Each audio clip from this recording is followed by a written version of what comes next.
Hi guys, hope you're doing well. I'm Mehdi from Philly channel and today I'm taking you to the first hourglass shaped bridge in the world that is located in Ardabil province in the Here town that is known as Bloomstown because of the cherry gardens in all over the town.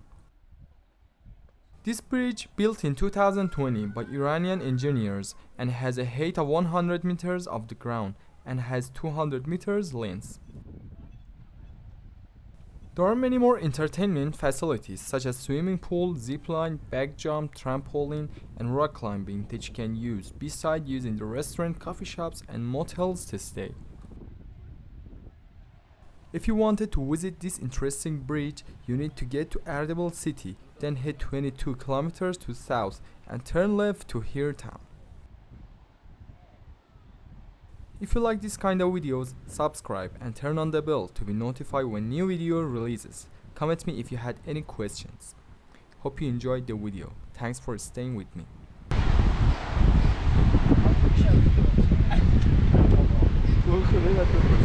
همین الان از زیپلاین اومدم پایین میگه گورخور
من سالی هم özüm seni.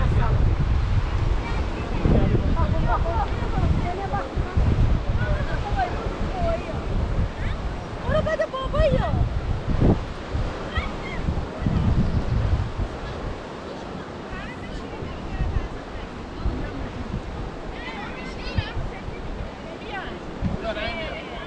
Alfa. Barca. Ben böyle şey. Ben barca. Ne var var var.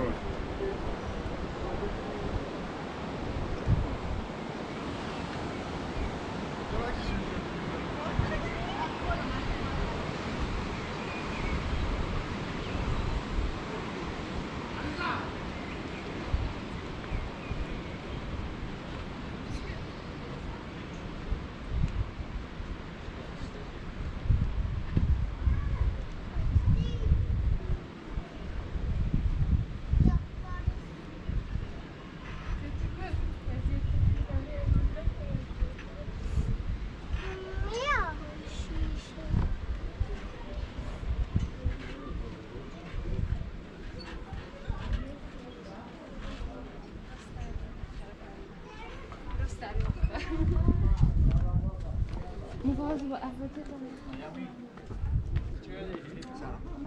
Ne oldu? Şunu lütfen izle ders ettim başı ve geçtim duvar kaldı. Oğlum ziblen geçtim mi? Bağlı zıplan. Bence hasta sanmış. Çek. Ya sanıyorum. Bizi çağırsak. Ben sanıyorum niye? واسه گیر بکنن نه سر کنه روز سه یه مدت یک سال ریپلاین بذار دریا خیلی مفیدم اجراشو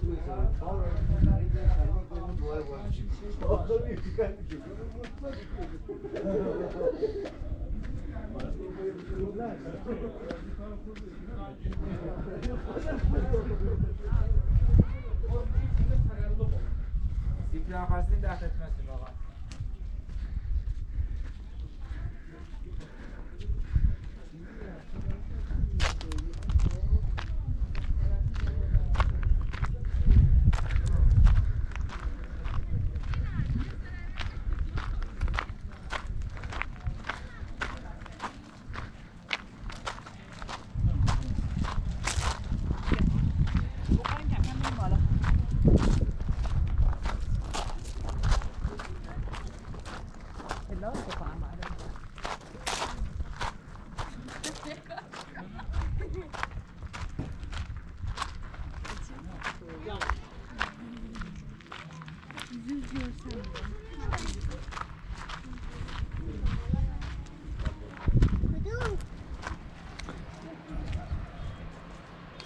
وایسا کجا میری؟ بیا اینجا بابا برگرد.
Yaşa.